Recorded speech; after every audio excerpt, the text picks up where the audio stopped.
everyone, welcome back to Super Jerry 27's Nerd Cave, where I talk about comic books, video games, social commentary, occasionally toys. I don't know why I'm looking to the left. Just looking at my games, I guess. But I have noticed through analytics that 90% of my viewers who are kind enough to watch my videos are not subscribed. So if you would be even more kind and subscribe, click the little bell, you'll get. I'm trying to do videos twice a week, but if there's a timely video, like a video I'm doing today, which is a better late than never review of Dragon's Dogma 2, that'll be on a Wednesday. So Monday, Friday, Wednesday every now and then if it's a timed video or, not evergreen, if that makes sense. But you're not here to talk you are not here to hear me talk about that. You're here to hear what I have to say about Dragon's Dogma 2. But first, before we do that, let's talk about one of my favorite games ever created, and that is the original Dragon's Dogma. I liked the baseline original Dragon's Dogma better than I did Dark Arisen. I didn't like Dark Arisen because you kept climbing, and it didn't click with me for some reason. I don't know why, but I still love this game overall. I am very disappointed in Capcom, though. They removed my character class from this game in Dragon's Dogma 2. So I played, and I think all my buddies played, I want to say it was called Ranger. You could use a crossbow or a longbow, and you could still stab people with daggers. They removed that, and that's very disappointing. Now I have to choose if I want to stab people or shoot them from afar, and I found out that you're better off stabbing. At least in Dragon's Dogma 2, but not Dark Arisen. Now, if you do not want, before I even tell you if I like Dragon's Dogma 2 or not, if you don't want to pay $70 for a game, you can pick the PlayStation 4 version up or the Switch version up for pennies on the dollar, and it's just as great. I enjoyed the hell out of this. The story's a little different. There's less of a story, but still the core mechanics are there. Fighting giant monsters, getting pawns, having people help you out. It's a blast. Now on to Capcom's latest release, Dragon's Dogma 2.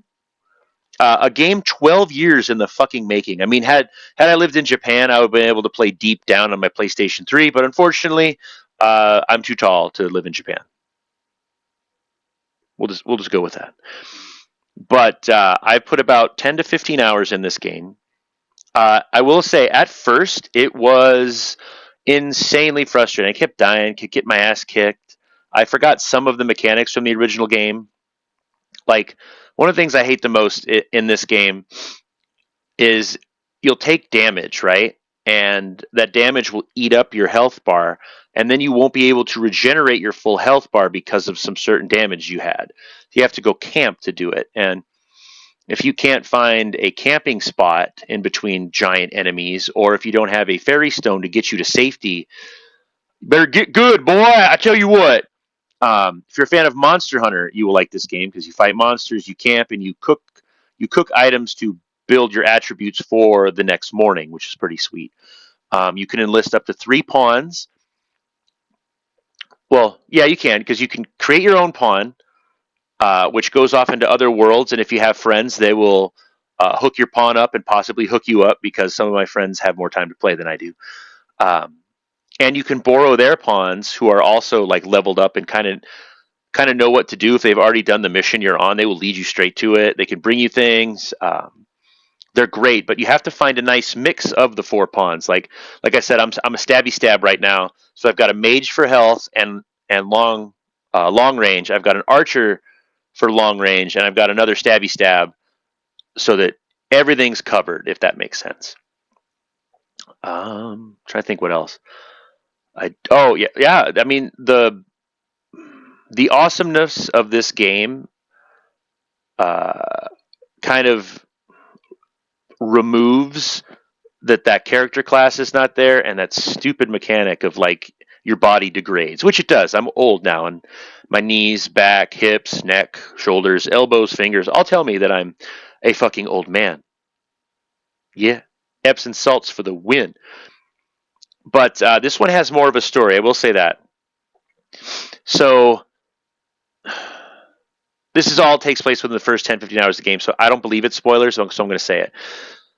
Basically, in this land, I don't know if this takes place before the first Dragon's Dogma or the second. They don't really say. You're just kind of thrown into it again. But whoever is the Arisen, I guess there's only one, is the king of the kingdom. And there's this old hag that wants to keep her son on the throne, so she has a fake Arisen.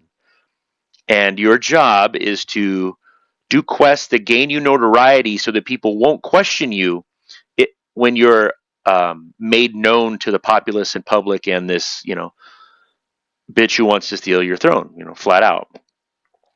Um, it's fun. It's a fun game. Like you lose yourself in it once you get leveled up enough to not get fucked up all the time. Like Minotaurs and some other shit were just fucking me up rotten until A, my buddy sent me his pawn, and B, I got some higher level gear. But I am not upset that I paid $70 for this game. I'm upset that video games are $70 now, but this was worth the price of admission, and I know I'm going to put far longer than 10 hours into it. So please let me know in the comments. Have you played it? Have you played the original? What do you think? Do you think the RE engine is going to be able to handle the next Monster Hunter game? And which Resident Evil do you think they're going to remake next? Everyone thinks it's going to be 5 because of the Rossicism. I'm hoping for Code Veronica still. Either though I'd be happy with either, but I really want my Code Veronica remake. So like, comment, share, and subscribe, and maybe I'll meet your pawns in the Rift world. Eh?